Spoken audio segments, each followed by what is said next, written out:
Jack Welch, the controversial titan of outsourcing and capitalism's double-edged sword. Once hailed as the mastermind of corporate strategy, Jack Welch's tenure at General Electric is a story of stark contrasts. He was celebrated for turning GE into a global powerhouse, but later criticized for strategies that some say undermined the very foundation of American capitalism. In this documentary, we delve into the controversial legacy of a man who was as much a titan of industry as he was a harbinger of outsourcing and its far-reaching consequences. The rise of Jack Welch. Peabody, Massachusetts, 1935, a future corporate legend is born. Jack Welch would rise from the modest beginnings of a working-class family to the zenith of American business. With a razor-sharp mind and a degree in chemical engineering, Welch joined GE in 1960. He quickly became known for his fierce determination and for challenging the status quo. His ascent was rapid, and by 1981 he was CEO. It was the beginning of a revolution at GE, one that would change the face of the company and American industry forever. The outsourcing revolution. The 1980s ushered in a new global economic landscape. For Welch, it was an opportunity to implement sweeping changes. Outsourcing became his weapon of choice in the battle for global market dominance. He outsourced manufacturing to where labor was cheapest, turning GE into a multinational behemoth with sprawling supply chains that crossed continents. Profits soared, and GE's share price rocketed from $125 when he took over to $46.75 by the end of the 20th century. But Welch's aggressive outsourcing strategy had a darker side. American jobs vanished as GE shifted production overseas. Factory towns that once thrived on the back of GE's domestic manufacturing were left to face a new, uncertain economic reality. Welch argued that this was the necessary pain of staying competitive in a global market. But to many, it felt like a betrayal. The question was, at what cost was GE's success achieved?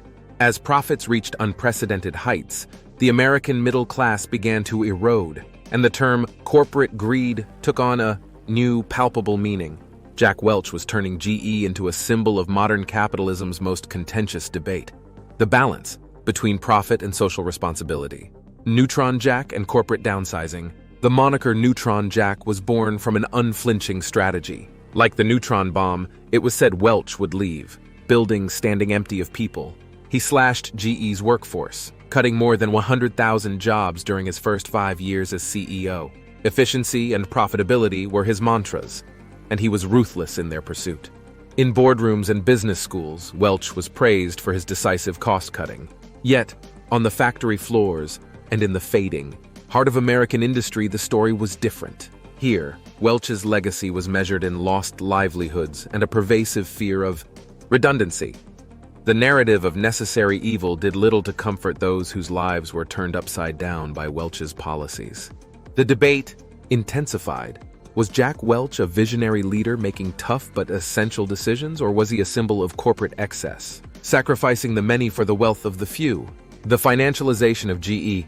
While Jack Welch's GE was outsourcing and downsizing, another transformation was underway: the financialization of its core.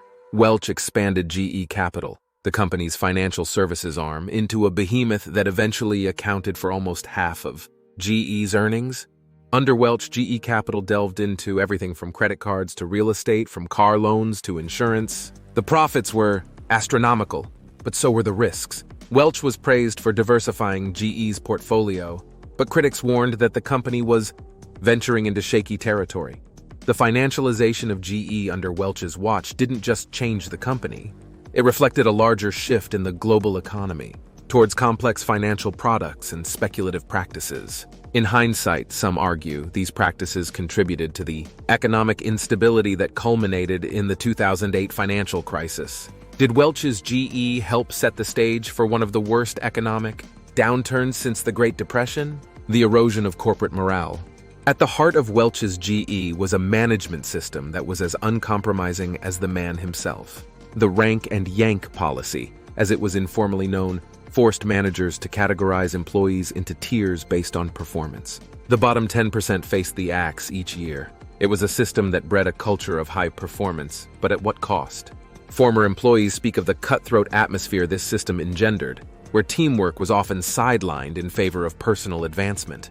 The pressure was immense, the stress palpable, Welch argued this meritocracy drove success, but detractors saw a toxic work environment that eroded trust and loyalty. The rank and yank legacy is a controversial chapter in the history of workplace culture. It's a testament to how Welch's influence extended beyond corporate strategy and into the very well-being of GE's employees. Did this policy champion the industrious and ambitious, or did it churn through employees, leaving a trail of burnout and disillusionment in its wake? Jack Welch's shadow on capitalism. The shadow Jack Welch cast upon the world of capitalism is long and nuanced. His strategies at GE reflected and influenced a wave of corporate behavior that prioritized shareholder value above all else. This approach to business and leadership was not just about numbers on a balance sheet. It was about a fundamental philosophy concerning the role of a corporation in society. Welch's tenure occurred during the rise of what some economists call shareholder capitalism, where the interests of shareholders took precedence, often at the expense of other stakeholders like employees and communities. His focus on quarterly earnings and stock performance set a template for CEOs who followed, igniting a fierce debate about the soul of American business. In the wake of Welch's legacy, questions linger. Can the relentless pursuit of shareholder value coexist with the broader social responsibilities of a corporation? And how much did Welch's approach contribute to the growing disconnect between the profitability of companies and the prosperity of their workers? The aftermath of Welch's leadership. As Welch retired in 2001, he left behind a GE that was vastly different from the one he had inherited 2 decades prior. The company was more profitable, but his departure coincided with the burst of the dot-com bubble and the early 2000s recession, which saw GE's stock price tumble. Critics pointed to Welch's aggressive strategies as a reason for GE's vulnerability during economic downturns. The legacy of Jack Welch began to be questioned as the long-term impacts of his actions became clear. The massive expansion into financial services, which had once seemed a stroke of genius, now appeared to be a ticking time bomb that contributed to the instability of GE's future. GE Capital, once the engine of GE's profitability, faced significant challenges during the financial crises that followed. The very essence of Welch's legacy is shrouded in complexity. His strategies, while groundbreaking and successful in the short term, are now scrutinized for their sustainability and ethical implications. Did Jack Welch build an empire on foundations that were less solid than they appeared? Reassessing Welch's impact on business and society. Today, as business leaders navigate an ever-changing global economy, Jack Welch's legacy serves as a cautionary tale. The impact of his methods is still a topic of heated debate among economists, business leaders, and workers. The short-term gains and long-term consequences of his actions continue to inform discussions about corporate responsibility and ethical leadership. Jack Welch's influence extended beyond GE. He shaped an era of corporate America with his philosophy of management and operational efficiency. But as society grapples with income inequality and the erosion of the middle class, many question the costs of the Welch way. Did the pursuit of efficiency and shareholder value come at the expense of employee welfare and job security?